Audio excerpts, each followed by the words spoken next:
Good morning, citizens. How are y'all doing? If you guys are like me and burning the candle at both ends, who still hasn't slept? Who still hasn't slept today? Um, I tried to get some sleep last night. We were up late with this motion for summary judgment. Good morning. Good morning. Copper is saying the queen bee Blake has fallen off a rocket. The cheese has slipped off the cracker, in my opinion. Yes, we need to talk about Blake. I got cheeky with the thumbnail. If you know, you know. There was a movie called We Need to Talk About Kevin. And yeah, it was about a sociopathic kid. But yeah, anyways, I try to be cheeky with the thumbnail all the time. So it is, we need to talk about Blake. Citizens react to the motion for summary judgment response. So I just kind of put together a little show because I couldn't get out of my head how many contradictions this filing just had. And not only that, but um, there was some stuff that dropped along with the motion for summary judgment, some exhibits this morning, and those just became my Roman Empire. So we're not only just going to talk about Blake, but we're also going to talk about Alex Sachs. Um, we're going to break down the very many women that Blake is saying had problems with Baldoni, and just breaking down this case, y'all, because it is crazy, so crazy. The one thing that people are chattering the most about is this sexualization of birthing. So we're gonna get into that. Hey everyone, Lori, welcome, welcome. So I'm just gonna get straight into the show. Um, because yes, we do have a good one today. And yeah, let me just get into the very first thing. We always start off with docket updates, right? So docketupdates.com.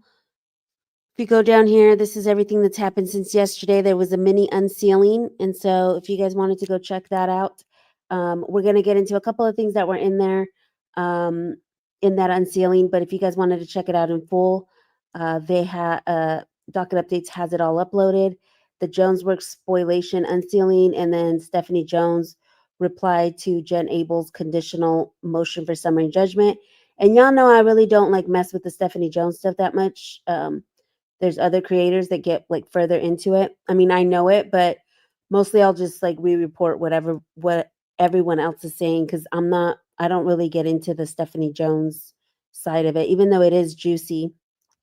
Um, and when I was on the live with Bocce, um, I think the assessment was from like the legal content creators and everything was that um, she might have had a strong reply, Stephanie Jones.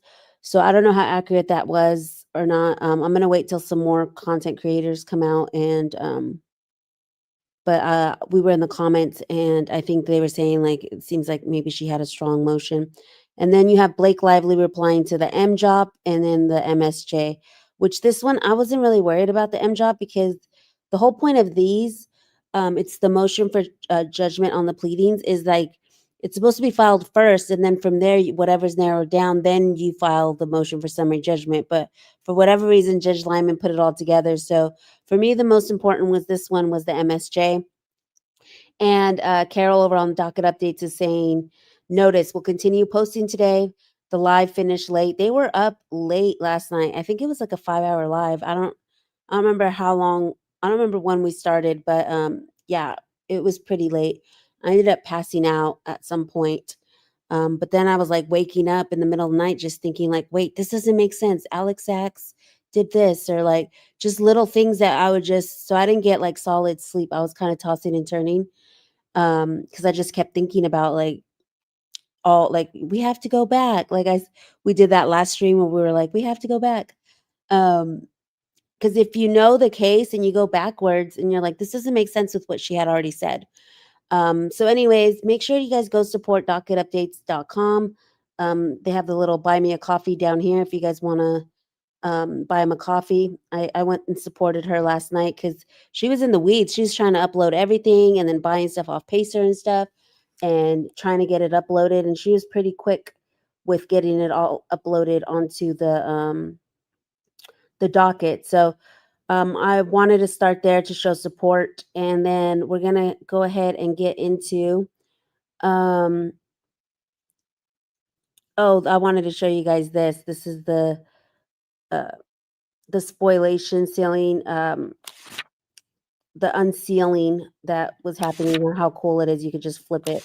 So all the little unsealing, she'll eventually have it down here with all the little links so you can link it. But for now, she just has everything that was unsealed from the spoliation, she'll have here. And the thing that came out that was one of the biggest things was the let me pull it up. I made a little I can't play it because it'll copyright me because it's Nicki Minaj song, but I made a little edit. So if you guys want to go look at my shorts, I made a little edit from it. But one of the things that came out in the unsealing was this text message from Emily Baldoni. Let me see if I can zoom in. Yeah. And she says, ready to fight, talk to Justin. Emily says, F no, we're not writing any letter. She made this bed. Now she can F and live in it. Let's fight. We're done. Justin says, well, you heard her. Let's fight. No letter. So we're saying F off, no statement. And I had put, we fight back. So this stream is kind of like, that's what we're doing as content creators. We're um, digesting all these motions and then, you know, clocking all the contradictions and everything to fight back because, like, a lot of this stuff doesn't get reported by the mainstream media. And so, anyways, I thought this was really cool. So, this was my ode to Emily. You guys go check that out. Some of the other things that came out was one thing that Bocce Gohawks had pointed out, which was this text message between I believe that this is the people who were building the website and all that stuff. And they were saying we need to buy all the related websites because disinformation can spread so quick. All it takes is for someone to have a similar site up and create their own timeline with misinformation. And this is kind of what happened because the lawsuit info where Baldoni uploaded all his stuff, um, there's like a copycat one. It's like instead of the lawsuitinfo.com, it's the lawsuit.info. And it is I mean, it's not a misinformation site, but it's, trying to act like it's the lawsuit info or whatever. And but I like this part because Bocce pointed out how, like, they were being so, like, we don't want disinformation out there, we don't want misinformation out there. So a lot of the stuff from the unsealing, this is mind you, in the spoliation motions that Jennifer or Stephanie Jones filed, and it's like, none of this stuff helps you guys. So, like, I don't know. There was a text message. Did I grab that text message? No, I don't think I did. That one of the citizens said over on X, they were like, I feel like they just slapped together a bunch of like exhibits onto the spoliation motion and like didn't even like see what it was. Then we had this one where Stephanie Jones is helping Justin Baldoni find a lawyer to deal with Blake Lively in June 2024. And what I found interesting in this one is Jennifer Abel's language when she's describing Brian Friedman, because it seemed like Stephanie Jones wanted to go with Marty Singer, but Brian Friedman is kind of like his mentee. Um, and Jennifer Abel wanted to go with Be Free, and she says, and would Barry Blake. And I'm like, the only time I've ever seen the Barry Blake stuff is coming from Jen Abel. Like, we've never seen any text messages or Baldoni saying it or anything like that. So I feel like it's like a Jen Abel thing. Oh, and let me put myself down here. Sorry, y'all. It's like super small for you guys. Hey Vamps, I know you've been on since Lauren, we came from Lauren's stream. Well, because I was gonna go on at my normal time, but I was sat with Lauren's stream over there. So yeah, Emily is about that live, says Hens. Thank you so much, Hens. Hens is a member, so shout out to all the members. Laura's a member as well. Shout out to all the members. Jose. Joe, I actually am gonna shout you out in a little bit. I pulled up one of your X posts to share with everyone today. Okay, so I'm not gonna go all the way up, but hello to everyone, and thank you for stopping by this morning. I know there's a lot of shows to watch, and so I appreciate y'all coming on to watch it here. So this is basically kind of like what has happened since last night and this morning. So this is like a big rundown of what the citizens are saying. We need to talk about Blake and how she is not making sense. And really quick, I wanted to share to go over and support Elsie's channel because she was one of the few creators that clocked that it was Emily Baldoni that was the one that was, asking that you should record this stuff. And we still don't know if she was the one who told, um, what is his name? Is it Danny Greenberg to record the WME stuff, or like if she was the one who said start recording everything. But now at least we know that she was the one who was like, no, we're gonna fight back. And she very well could be the one that told them to start recording and documenting stuff. But she clocked that, and I thought that was really cool. That I was like, let's give her flowers for clocking that it was Emily Baldoni the whole time. That was the one that was trying to fight back. So we covered all that, and then I wanted to pull this one up real quick. This is an old post of mine that I found, and it says, I just finished my fourth reread of the Blake Lively lawsuit. And while there's just a few sentences and paragraphs that do make me think that maybe I may be on the wrong side of this, the document overall is full of contradictions and doesn't make sense when it comes to her own actions before and after. And this is dated, I believe, January 6th. Okay. It says, for example, I can't get over the fact that she overtook the film and shut Baldoni at a promo when she admits that the behavior ceased after filming resumed. Why was she continuing to punish him? And then the meme says, consequences are severe. I was like, you can argue that Lively and the cast never got over it and saw Baldoni in a different light and didn't want to be around him, but did they really not think there would be backlash? What was the end game? To remain silent or to keep her image while disparaging his? To leak stories with Sloan? What was your plan? The fact that she was asking Heath and Baldoni for favors, such as the PGA certificate, after the fact she accused them, but then shut them out of promo, just doesn't add up. And her story just takes too much mental gymnastics to try and figure out the why. And this is exactly how I felt last night reading the MSJ. And I'm sure this was all of us. Like, literally, like, what? The math is not mathing. And then it ends with, ultimately, I'm Team Baldoni because Lively's filing was too contradictory in the end, very inconsistent. And Ari, who doesn't cover the case anymore, she's the one who kind of like red pilled me to kind of take a closer look, because in the beginning, when I had first read the filing, her first filing, I was like, ooh, like he had his homies over there, like looking at the cameras, like what was going on? Like, this is Ryan Reynolds' wife. Like, why would somebody do that? Like, that's an A-list star. Like, you're gonna bring all your homies. And by homies, I meant Steve Sarowitz and like Jamie, because the way that I read it, it was like that people were looking at the cameras during the birthing scene. And I was like, he literally just invited all his homies to look at the cameras. And and then it turned out not to be true, but it was thanks to Ari that I figured that out, because she had posted very early on about how the New York Times lies, and we started deep diving. But this was the day when I actually was like, I'm Team Baldoni. Like, just doesn't make sense. Because for a second I was like, wait, am I on the wrong side? So that's exactly how I felt with this MSJ. And this is exactly what the MSJ looked like. We just were over there at Lauren's. But for those who didn't get to go see Lauren's live, it was pretty much all the way redacted. Like, all these redactions, as you can see, they're just scrolling through redactions. Um, and I get that some stuff has to be sealed for like protection, but some of this stuff is super silly. So we have this one, the folks over at It Ends with Lawsuits. I am really loving It Ends with Lawsuits over there.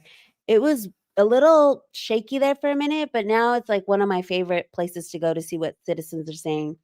So it says, okay, now we're reaching a new level of absurdity. And someone in the comments down here replied that it was like plain Mad Libs, because it says numerous women have written or testified about feeling blank, blank, and blank. And I was like, it so does look like the Mad Libs. Described Baldoni and Heath's behavior as blank and blank and wanted blank, with Baldoni and Heath by the time the films premiered, betraying their blank brand. And yeah, it did. It was very reminiscent of the Mad Libs that we used to play as kids. Because, like, what could these be, right? These adjectives. These are short words right here. This is like a longer word. They were feeling what? And this is in quotation, so this must be from like the transcripts. And the transcripts are still or the depositions I meant, they're still dropping. Colleen Hoover's is sealed, but Alex Sachs is not sealed. So I don't know. Make it make sense. I don't know why some are sealed and some are not. But we are going to get into some of the deposition stuff that I did get into right before we started the show, and kind of like put it into what I already had. Because we are going to talk about these numerous women. We're going to get into these numerous women. Um, so his daughter over on X, it's user uwabo 2020, says her lawyers are crazy. This is just like the Jed Wallace thing when she tried to make him stay in New York by showing that pic in her apartment. You know they know FIHA doesn't apply to her and they are desperately trying. And so a lot of people were saying like this is where I bring in Joe. Shout out to Joe. Joe, your post is up here. And we thought Blue Jean Baby New York Lady was the funniest. Blue Jean Baby. And y'all remember Jed Wallace's clapback too, where he's like, it was actually LA.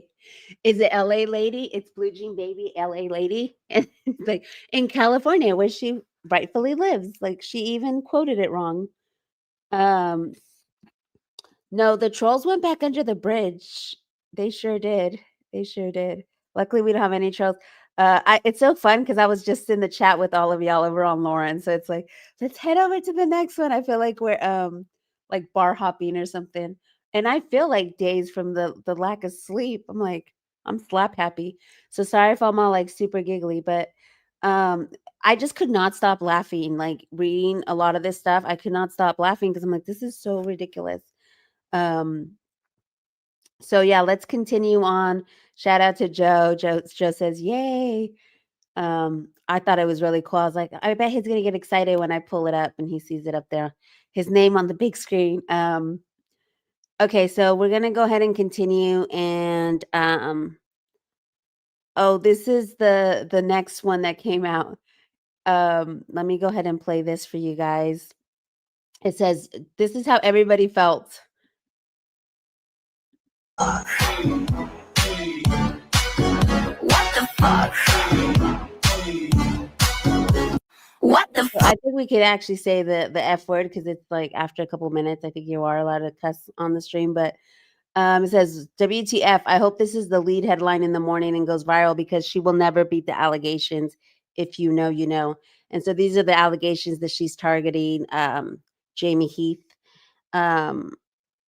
And yeah, so let me make it bigger than that one. So it says other actions in California set the tone for harassment. Shortly after Miss Lively, so this is from I think it's from the MJOP. I don't think it's from the MSJ. But it says shortly after Miss Lively accepted the role of Lily Bloom, Mr. Heath remarked that Miss Lively would be birthed into the role, a statement that sexualized her and invoked female reproductive imagery to describe her professional contributions. And this objectification was made from California by Mr. Heath. And I wish that I had remembered to pull up the stuff from, I think it was 2 streams ago that I pulled it up, y'all. So go back 2 streams. Maybe I'll link it in the description so you guys can go watch it. But it's basically why I think that they keep sexualizing birthing. It was a interview that Ryan Reynolds, I was like, somebody get this to Fritz. It's an interview where Ryan Reynolds and Blake Lively both admit that they played Let's Get It On, or that Ryan Reynolds played Let's Get It On while she was giving birth. And I was like, okay, like, do they just sexualize birth for some reason? It's really weird. It's just really weird. So, anyways, I was hoping that this would be like all over TMZ, all over everything, because this is like the most ridiculous thing I've ever heard. And over on Lauren's live, you guys should go check out her live. She reads the whole motion for summary judgment. If you guys are here and you guys weren't there this morning, but I think most everybody here was there over there this morning. But somebody suggested to make merch that said "birth it," just like "birth it" on the. I was like, "Is birth it the new yummy? Is birth it like? Can we make birth it happen? Is it birth it? You birthed it, you?" Um, So let's just continue as we're having fun this morning. CJ Slap Happy. Okay. Um, So this was citizens over on It Ends with Lawsuits. They said they really try to make birth it into the role sound sexual. I honestly think this is one of the most absurd interpretations I have ever seen, and it deserves to be called out. If your case is strong, you don't need to twist a harmless phrase into something it's clearly not. The fact that this made it into a formal court filing is so wild to me. Interpreting language like this as sexual is a really dangerous way of thinking. And this is Humble Network. I need to remember to shout these people out. This is Humble Network 7653. Um, and so here's the what we just read. And then it says the phrase birthed into the role is extremely common industry language. He was born for this role. She really grew into the part. They birthed this project together. There's no sexual conduct described. Like, and she literally says it right here. Like, she uses the word that sexualized her. Like, what? And when we get into the Alex Sachs of it all, which we're about to get into, that's going to be the next one. I feel like this is part one. We're going to talk about Blake first, then we're going to go into Alex, then Jenny, and then a little bit of Christy Hall because she hasn't gotten no smoke and she's about to get some smoke because, oh my gosh, Christy Hall, what are you doing? And yeah, then we'll finish off the show. But it looks like an attempt to pad the narrative. A normal reader would not interpret this phrase as sexual at all. Conclusion: yes, calling this SH is extremely weak. It relies on stretching a neutral metaphor into a sexualized interpretation that most people would never attach to the phrase. It's exactly the kind of overreach that makes complaints lose credibility because it looks like manufactured intent rather than real misconduct. And that's what I always say when people bring up Heard versus Depp. I know people are tired of it and saying it's two different cases, but when people bring that up, as far as me, when I was watching the trial, like regardless of if anything that she had already said was true or it could be true, or people who are team Heard or whatever, she wasn't a reliable narrator to me after like there were so many inconsistencies and lies. And in a sense, and I know that Cassie went through a ton, and I'm not like the whole Diddy situation, that really did happen and all that stuff. But in a sense, also when she was testifying, I felt like to the jury, she didn't come off as a credible like witness. They did impeach her, as a matter of fact. So it's just really important to like have your facts straight, not over embellish. Because I remember with Cassie, she was like, I was so scared I couldn't leave, but yet she flew to like out of the country, and then she flew to go see her mom and spent time there. So it wasn't like she was saying she was like couldn't go anywhere and was locked down, and there's a lot of inconsistencies that a jury found that she wasn't um as credible or whatever. So anyways, that's why it's important if you have your facts, because at this point, even if what Blake were to be saying is true, it's like that she can't be believed because she's not a reliable narrator. She's over embellishing it. So I'm gonna let this is one of a new account that I've been following. This is Black Girl Fermentation. She says Blake Lively is unhinged. Her opposition to the motion for judgment on the pleading is a fever dream of absolute nonsense, and I wish she could just cease and desist. Officially do not like this woman at all. So I'm gonna just play a little bit of what she had to say because yeah, she's like, it's unhinged. Like, look at this part up here where she talks about Mr. Heath remarked that Miss Lively would be birthed into the role, a statement that sexualized her and invoked female reproductive imagery to describe her professional contributions. Bro, you have to be, this is basically her wanting to be offended. Because what are you talking about right now? Did you not know that men can also be birthed into the world or into things? Like, are you unaware of that? Because nobody said you were giving birth. They said you were going to be birthed into that. Why? Like, this is the moment right here where I'm like, F this lady. Like, F you. Because what is going on right now? I understand you're desperate to have your claims stay in California or whatever, but this is absurd. You also have this at the beginning of her like arguments where she's basically begging the judge to convert like this motion for judgment on the pleadings into like summary judgment. Basically, she doesn't want to argue on the legal stuff. She just wants to argue on that. So go check out the rest of the video because it's actually really good, because this is from the MJOP, and she's kind of like wants to say that she just wants to like give her facts without having to give evidence, which on the MJOP you don't. But she wants to be. What it was that she wanted the judge to like consider all this new stuff and it just added to her second amended complaint. Like when it's not, there's like this whole thing where the legal creators talk about the four corners of, like, you can only work around the four corners of what's already been pled. And anyway, she goes into explaining like what Blake Lively's trying to do. So you guys go follow her. It's at Black Girl Fermentation over on TikTok. And she's just a new creator that I just started following. She doesn't have that many followers. Good Jazz Fermenting is, I think, the name. Um so yeah, anyways, I thought, like, look, she's losing credibility with the public. So we're going on, the show is, for those of you just joining, the show is Citizens React to the MSJ. So we're just going through different social media and stuff and seeing just everyone how they're reacting and all that. So we're back at Reddit. We're in Team Justin Baldoni, and the smart girl is saying Blake Lively and her legal team are now claiming that Jamie Heath was gawking at her while she was undressed. And what's highlighted is Heath insisted on a meeting while Lively was undressed and gawked at her body. Well, in the depositions with Alex Sachs, I think they have like their dates mixed up. Even Jamie Heath, that's something I'm going to have to do to compare it all. And if we have citizen sleuths here, if you guys want to do it as well, because there was two trailer meetings, and then like I feel like they get mixed up because one of the inconsistencies I keep finding is like that it was like they were breastfeeding or either breastfeeding or pumping, or like that the makeup was being taken off, or was it both? Was she getting makeup taken off as she was breastfeeding? Like, was there a baby? Was there not a baby? Was it just a pump? Like, I don't know. So it seems like maybe there was two different incidents from Alex Sachs's deposition, because it's all described all weird. So we're gonna get into like what I was able to dig up, but definitely was not gawking, because we have here Miss Carol, who is her, I want to say makeup artist, no, hairstylist. Um, I think her name is Ann Carroll. And she testified about this event in the trailer, and she says the following: Blake was having body makeup done in the trailer by Vivian.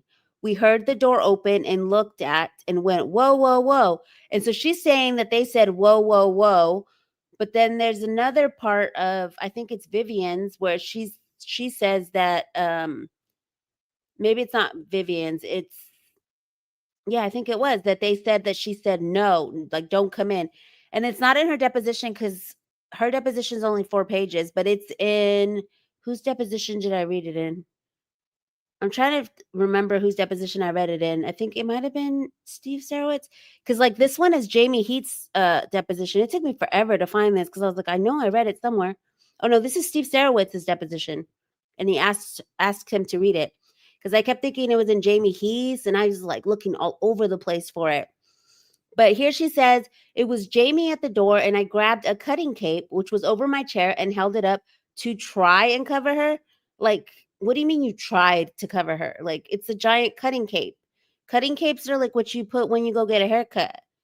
Like, what do you mean? You either covered her or you didn't. Like, you tried to cover her. And she said, Blake said, whoa, whoa, whoa. I'm like, don't come in. And he said, it'll only take a second. And that's when all of this action was happening. He stayed in the trailer and they had a discussion and he left. I'm always saying when this trailer stuff comes up, I'm always saying, like, why would she say, oh, that's fine, as long as you don't look at me, you can stay? Like right away, why didn't anybody say, no, you need to go leave? And according to Jamie Heath, Alex Sachs and Angie and Justin were waiting outside the trailer. Like they all went up to the door. He knocked. He thought he heard someone say, come in. And he opened it. And then she was, she's like, no, no, no, go ahead. You can stay as long as you don't look at me. So I'm like, well, why did Jamie go in the trailer? Like, I don't know. It just seems like a setup. Why didn't Alex go in there to talk to her? Because this is when she didn't want to have the meeting the next day. She wanted to have it that night. And they were like, dude, it's going to cost us money because we're going to have to start late tomorrow and all this other stuff. And they were trying to get her. It seems like every time she would do one of these SH complaints, it would be when they would tell her, like, no, you can't have the meeting, or let's have it tomorrow. Like when they were trying to like go against the grain, and then she'd make up this stuff. So I don't know. And after reading what's Alex Sachs's deposition, I feel like some of this stuff might have been like put together after the fact. It doesn't add up. And again, this is all allegedly and in my opinion only, and I'm just going based on the facts as I'm reading them and how they just don't add up for me personally. I'm not saying that it's made up or anything, but just it doesn't add up. So let's keep going. Blake Lively claims that Justin Baldoni was also verbally abusive towards Alex Sachs, frequently yelling and undermining her. And so this is going to be what's probably going to be the lead. I haven't checked out if y'all in the chat can go and type in Justin Baldoni and see if anything has come out yet. If this is the lead or if people are still sleeping. Probably TMZ is probably not up this early because like the real Citizen Sleuths, we were up until 1:30, like waiting for it to drop. But I bet you anything this is going to be the lead story is this thing here.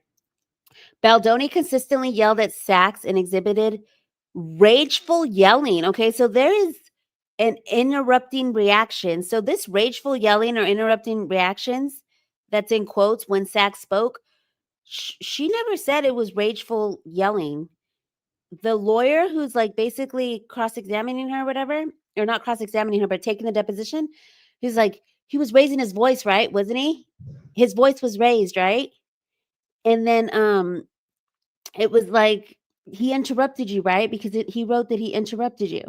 So anyways, it says Sachs recounted one time when Baldoni, upset with Sachs' input on the film, came up behind where she was sitting and yelled and then slammed his hands on the chair next to her and stormed away. Sachs immediately warned Heath and Janetti, seated behind her, that she would walk off the movie if Baldoni behaved that way again. As the only woman and non-Wayfarer producer on the set, Sachs felt sidelined by Baldoni and Heath, and she also observed Baldoni being very dismissive of the film's screenwriter, Hall, who he did not seem to respect, as a female voice on the team and on a movie like this that felt especially bad. Okay, so all of this stuff, see how she's quoting it or whatever? Most people aren't going to go and read the deposition and see what was actually said. Obviously, Christy Hall's deposition, I don't know if she has one. It's not unsealed. I didn't see if she was one of the ones that was in, like, because it's 300 exhibits, but this is not the way it happened. And so I did take a couple snippets just to show you guys what is going on with Alex Sachs, and we're finally getting some clarification on the whole Alex Sachs saga. For those like super sleuths who had been following it and being like, something is sus about her, it doesn't make sense. So one of the things I went over to the amended disclosure. So if Alex Sachs says that somebody, was upset with her, like, or that Justin Baldoni was upset with her, there must have been people around her, right? And it does come up in her deposition. They try to ask her. They're like, and this is Blake's lawyer that's asking her these questions. They're asking her, like, was there people around you? Was there crew members around you? Like, who was around you? Like, I don't remember.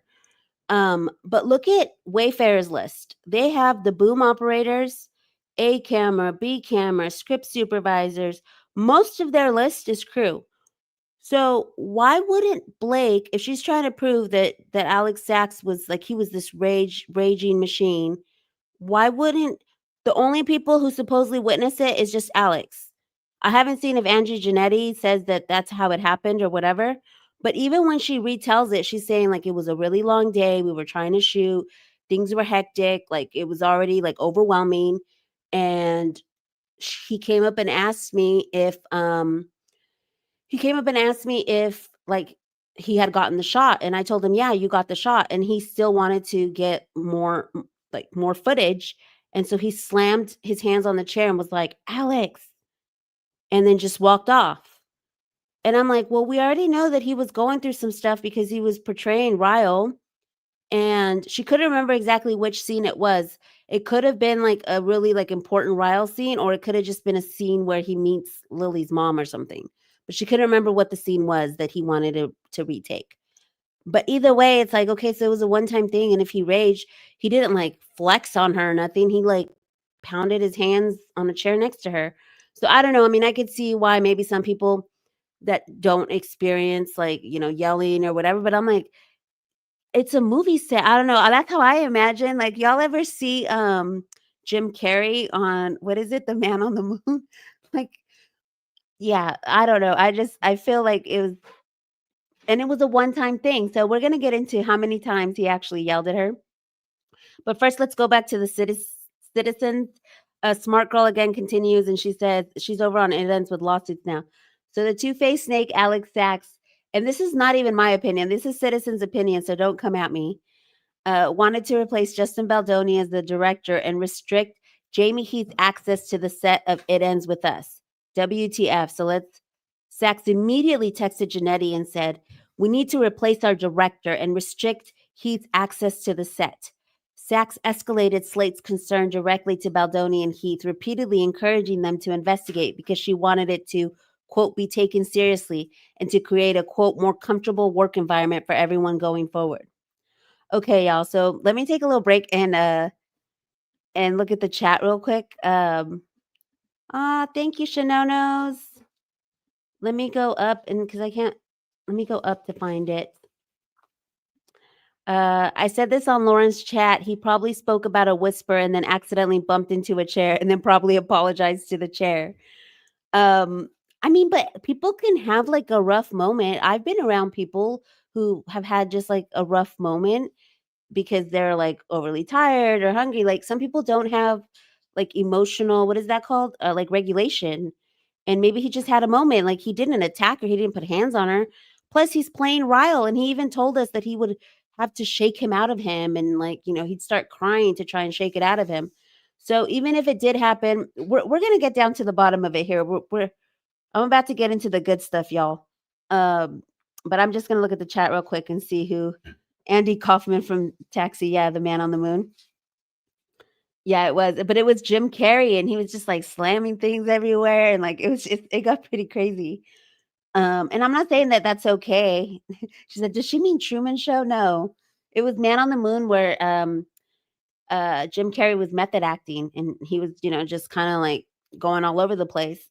And I don't know if he was method acting. I do know that I'm talking about Justin Baldoni. I don't know if I do know he was writing a journal. He said he started to have dreams as Ryle. Like, y'all don't understand how crazy acting can get. I actually did a white paper one time on actors who it's called is it deregulating? I forget what the word is, but I wrote this white paper about how there should be facilities. It was right after Heath Ledger had passed away. How there should be de-rolling. There should be de-rolling facilities for actors because they have to go through all of this stuff to come out of the character because you're playing the character, especially when you go into method. And people like who's the guy who played Joker? I forget what his name is. I forget what his name is, but you guys know who I am. The new Joker. Him and then Leto. Thank you for that, Jared Leto, making films with Jared Leto. So look at Jinx, great minds think alike, because I didn't even see that in the chat. Him and then Austin Butler. Austin Butler played Elvis, and it took him 3 years to get the Elvis accent out of him. At Bocce Gahawks hypothesized that Alex Ass was saying to replace the first AD, not Justin as director. No. It was like, watch, we're about to get into it, y'all. Okay, so let me set up because this is the good part. Hold up, let me set up. I want to be out of my slap happy because this is where we get serious. Okay, so here we go. Okay, well, there's a couple little things before we get into the good stuff, but okay. So there was this picture that was on May 17th, 2024. This is Alex Sachs hugging Justin Baldoni. This is still on her Instagram, by the way. And I don't know if it's just because he's hugging her and she's using it as proof of there being no hugs or he overly hugged. We're going to get into something where Alex says that Blake was basically trying to ban hugging. She didn't like hugging, not even to herself. Like, don't hug me. It was like, I don't want nobody to hug anybody. Yeah. So May 17th, 2024. And then we have Alex Sachs also, casting Blake was one of the first things we did. She was the first person I went to as part of the team. And I remember calling Justin being so excited because aside from the fact that she's a phenomenal actress, I knew how much she would bring to the project from her aesthetic eye to her humor and nuance. When I came on, Justin was very clear that he wanted to make an elevated movie and Blake's sensibilities lended herself to that. Okay. So let's think about this. She already knew Blake. She's the one who brought Blake in. I believe it was Sony and her and possibly maybe even Liz Plank, right? They were ecstatic about her being an actress because we also had a Jamie Heath deposition drop as well. And I ended up reading through all of that, but I didn't screenshot it, any of it, because we're mostly talking about the woman today. But in that one with Jamie Heath, there's text messages where him and Justin Baldoni are texting back and forth, and he's like, he gets asked to read the text message, and I guess Jamie Heath has like an adult son because he's like, my son's girlfriend came over, and she loves Blake Lively, and then Justin Baldoni is like, yeah, everybody loves her, but like, of course, they didn't like really. Well, Jamie Heath says that he did know that she was high maintenance, and that's all he had heard. But other than that, like, I mean, people don't really pay attention. I know that there was stuff going around about her or whatever, but so they wanted to bring in an A-list actress for the role, and they were super ecstatic when it was Blake. So here is Blake in these pants, right? This is something that's already gone around, so I'm bringing up the past, but these are the stuff that I kept remembering. When I told y'all I couldn't sleep last night and I was tossing and turning, I was like, the goddamn yellow pants.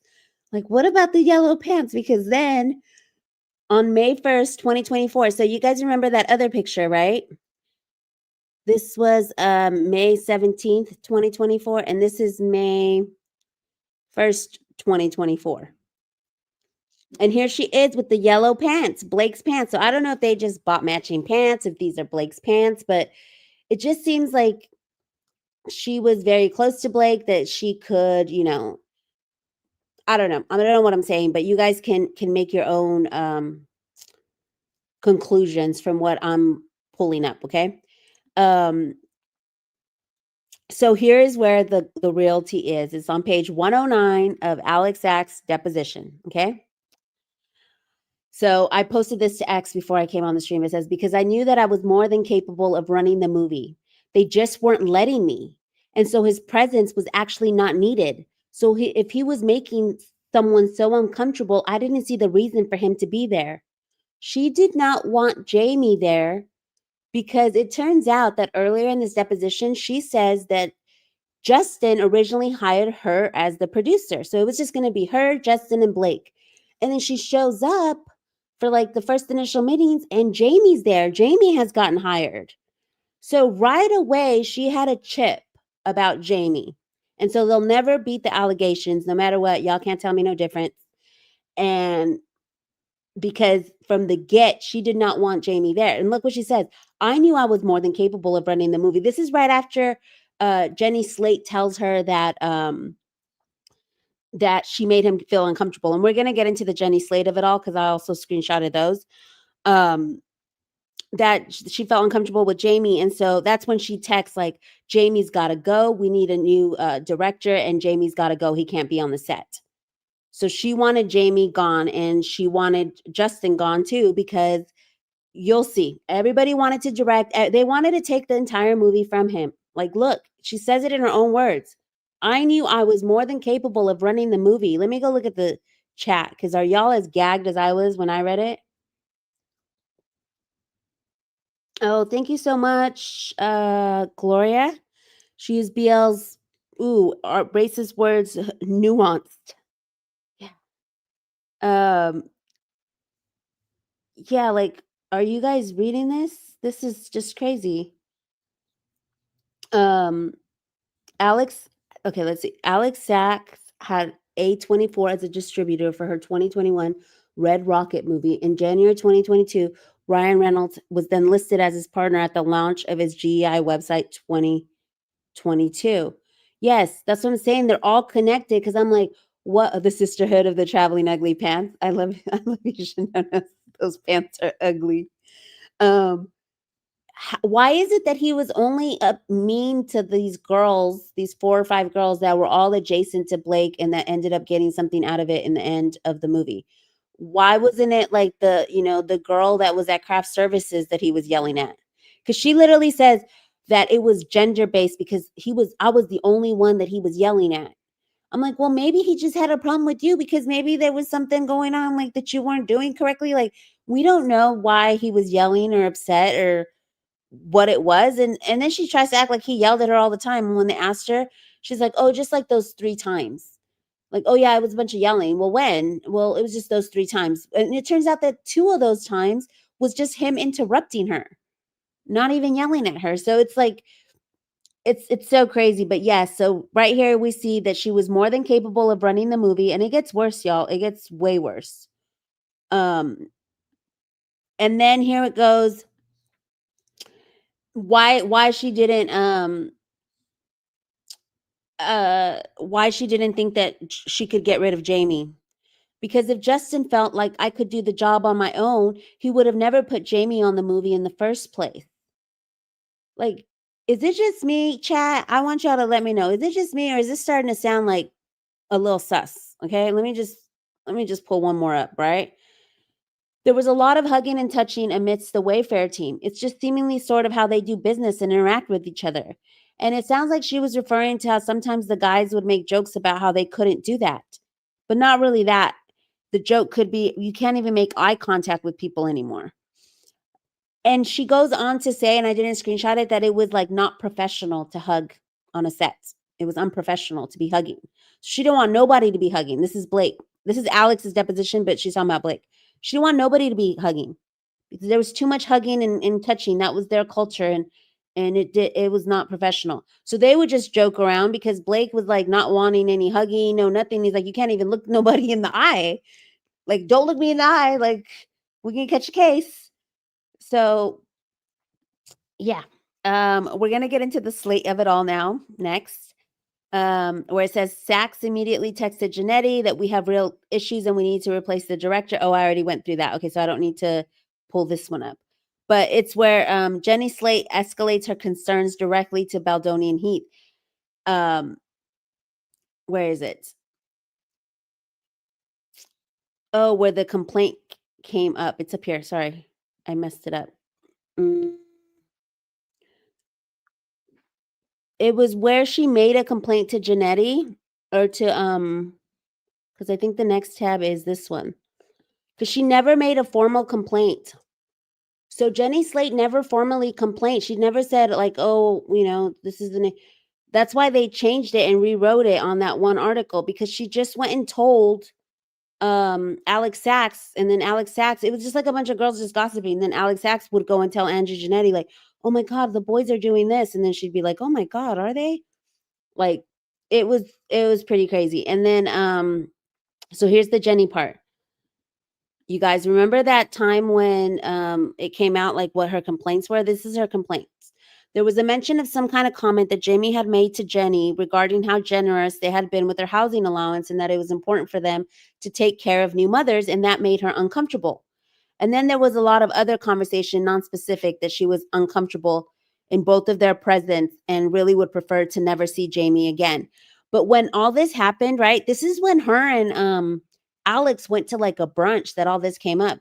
So I'm like, how much you want to bet that maybe Alex was like saying like, oh, why is Jamie even here? I don't really like Jamie. And then she came and was like, oh yeah, I don't like Jamie either. Like, how sometimes people just like say stuff to try and like, relate to someone else or whatever.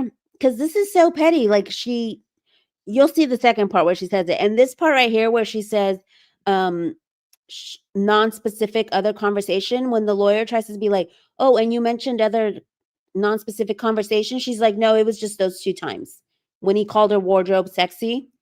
And then he's like, were they filming? Was she in costume? Yes, she was in costume. Were they filming? No. But she implies like, no, they were filming, but they hadn't started filming, but they were about to film. So it was still her costume and she was about to be filming. But yeah, so this is where it says, all I remember, and I don't even know that I knew the details of what was happening at the time, because production and Wayfair were handling it vis-a-vis the contract. These were the kinds of conversation that I wasn't a part of in this film, but it was something to the effect of that we gave you more than maybe we normally would because we prioritize women with families and children. Y'all, let me go look at the chat, because what? So you guys saw, so the first one, she says, this is Alex Sachs basically regurgitating what Jenny Slate said. But Jenny Slate has a deposition in there, so I wonder what's in there. Here she says regarding how generous they had been with their housing allowance and that it was important for them to take care of new mothers. And then here it says that it was because they normally would not have spent that much, but because they prioritized women with families and children, they did. And that made her feel uncomfortable. So what is going on with them being uncomfortable with birthing and with motherhood? Like, it's some really weird, I don't get it. I don't know, chat. Y'all can tell me if y'all understand it or what. And yes, Alex did take over that company. That's what I'm saying. You guys are connecting the dots in the chat. I got my little allegedly bar over here. My name's Bennett. I ain't in it. You guys can make the connections. I'm not saying anything. Hold on. Let me see if I can find your right here. Thank you so much, Gloria. The jury is going to ask, is the SH in the room with us? Exactly. Yes. Jamie's wife is the doula. Of course, Jamie would send her mothers. Of course. And that's what I'm saying. Like, Emily Baldoni, what she does for a living and what Natasha does for a living, like, they're literally helping humanity. And Blake is selling hairspray. Like, it really keeps me up at night. It really does. Literally, I was up all last night. Like, Blake, you're keeping me up all night. I'm going to sleep so good when this trial is over. Like, you're literally making me lose sleep over Jamie Heath giving you extra money because you're a mom? Jenny, what? And Blake is like, she's all over the place. Let's continue as we go through all these screenshots. I think there's a couple more because we're gonna get into the Christy Hall of it all. Oh, and this is where she's a pick me. So this is Alex Sachs' message to Blake Lively. The cut is excellent. This is after Book Bonanza. The cut that she stole, I guess it was supposedly her cut. But who knows? Because obviously, like we kept saying over in Lauren, or Lauren kept saying on her, like, this is being regurgitated through Blake. So, like, it's only as believable as who's telling it to us. And then now it's secondhand because now Alex is telling it to us. And Blake told it to her. But anyways, this is a text message directly from Alex. And she's like, I don't know if it was her cut or not. And the lawyer was like, let me refresh your memory. Like I said, the best thus far. Truly beautiful, beautiful work, Blake. I think this last leg of the journey is going to be really sweet for everyone, and that's because of you. Yes, it was going to be really sweet for everyone. Oh, I wish I could highlight it. Of course, Brendan Sklenar was going to get the Paul Feig movie. Isabella was going to get, sleepovers and clothes and jewelry, and Jenny Slate was going to get movies, and Christy Hall was going to get something, and Colleen was like, everybody's going to get something. It was going to be real sweet. Colleen might be the mother, but you're the effing fairy godmother for everyone. Yeah, she was. She was the effing fairy godmother. She was giving everybody everything. I am always at your disposal for whatever you need, creatively or otherwise. I'm incredibly proud of this film. So these women wanted to make the film themselves because she wanted to be the producer. She's like, I want to do it. Like, they're not letting me do it, and I want to do it how I want to do it.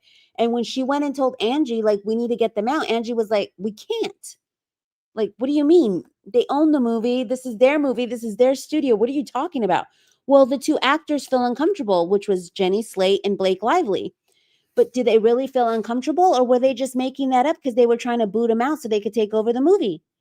And it backfired because Angie Janetti was like, no, we can't do that. There's no way we can do that. It's not possible that we could get rid of them.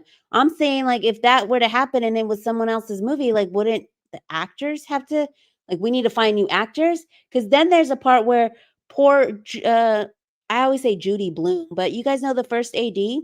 Alex Sachs basically says that she was incompetent and that's why she was fired. Like, everybody was just like so incompetent on the set. It was just like so Indian, like nobody knew what they were doing, and there was too much hugging, and like, okay, well, they were just starting out. Everybody starts somewhere. Like, it seemed like they were just being like just mean. Like, I don't know how else to say it. It just seemed mean. He's like, she tried about the first AD. She tried, but she just was not disciplined. She came from the TV world. And remember, Blake said it's too TV. So it was almost like they were higher than thou or something. Like, that's what it feels like. Whereas, Justin was just kind of like going with the flow and just making movies. I mean, they've made a bunch of movies. with other than Empire Waste. Oh, and they ask about the Claire Ayub stuff. Was it in the Jamie Heath deposition? I remember I read in one of the depositions that they did ask about the Claire Ayub stuff, whether she whether he knew about that, and he was like, no, like this is the first time I've ever heard about that. I didn't know he was banned off the set. Like he didn't know he was banned off the set. So that could have been made up after the fact. So it says, why did I bring this one up? Hold on. An invasive, was this the footnote? I'm trying to remember why I brought this one up.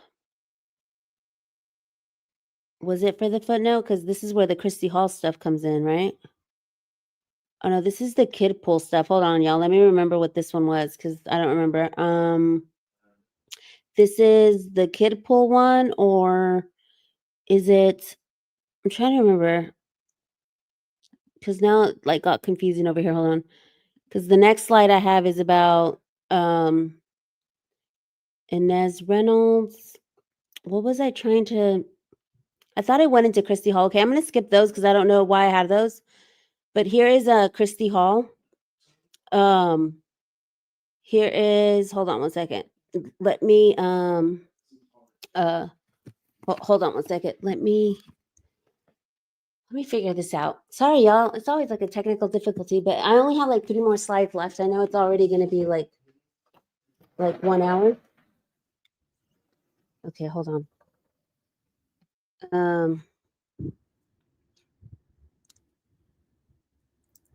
Let me see. Okay, I'm just gonna move on to the Christy Hall one because I don't remember what those slides were about. So here is the Christy Hall of it all. Justin was very dismissive of her when she wanted to direct and then use Jamie to try and manipulate her when he realized she could co-direct it after she got Daddy-O going.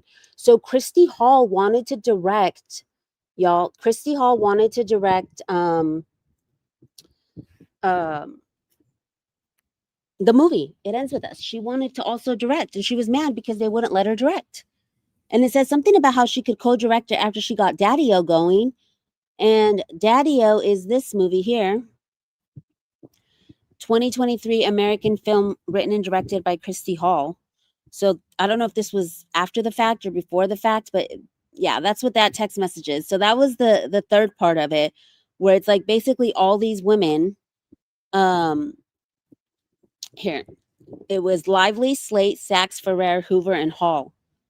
Multiple women were going after him. Well, it seemed like Hall wanted to direct. Hoover wanted to get the rights back for her movie.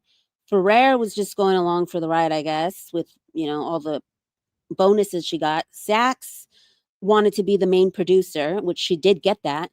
Slate, some people say that there was some movies and stuff that she's getting because of this, or shows or whatever.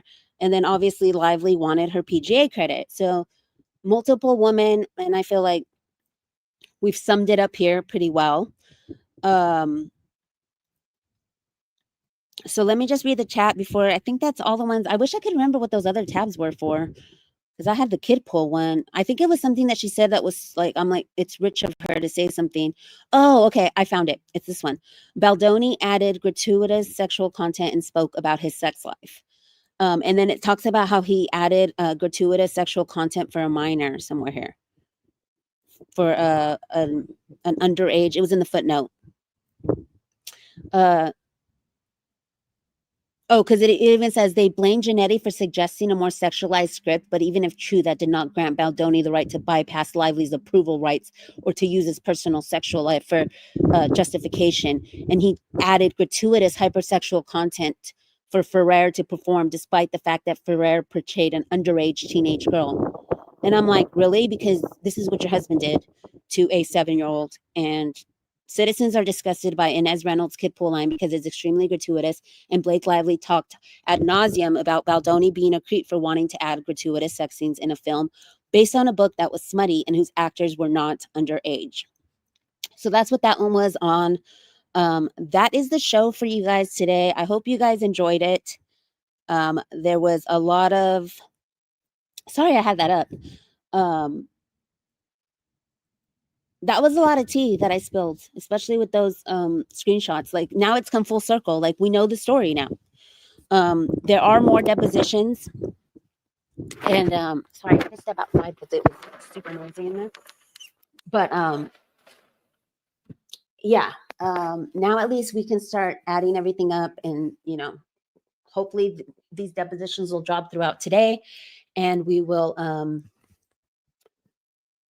find out more info. But for now, I mean, it seems like there's nothing. Oh yes, please hit the like and subscribe. If you are not subscribed, you can also hit join if you're subscribed and want to become a member. But I appreciate everybody who showed up, because I know it was a long morning, especially those who were over on Lauren's. I'm gonna grab something to eat and relax tonight. We're gonna go watch FNAF 2. If there's any Five Nights at Freddy horror fans, the premiere is tomorrow, but tonight's like the pre-premiere, if you can get tickets for the pre-premiere, and that's what we're going to. So I'm gonna go do that tonight, and just wait for everything to drop. I know Bocce Go Hawks will probably go live over on TikTok. I don't know if DFJ is planning on going live, but just support your creators while this is all going on, because MSM is gonna take these little sound bites and go with it. And I will get with I know Jesse and Max was dropping a bunch of gems, and sorry I couldn't like go through the chat a lot more, but it was a jam-packed show. We're gonna end it with one of Bocce's songs. It's the one that she just dropped 3 hours ago. It's called Buried. It's actually really, really good. We're just gonna play a snippet of it. And it has to do with Emily Baldoni's text and a play on words. It's really good. So I'm going to go ahead and leave off with that. Thank you guys so much. I appreciate y'all.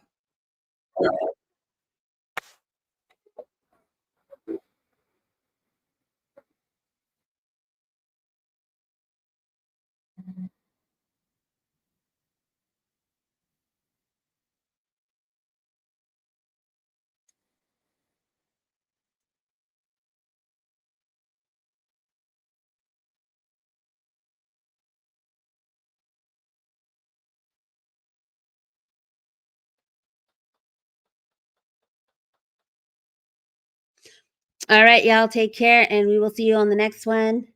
I wasn't supposed to do a show until Monday, but I keep doing the morning show, so just stay tuned. Keep an eye out for me on X or on YouTube. And yeah, we'll see you guys on the next one.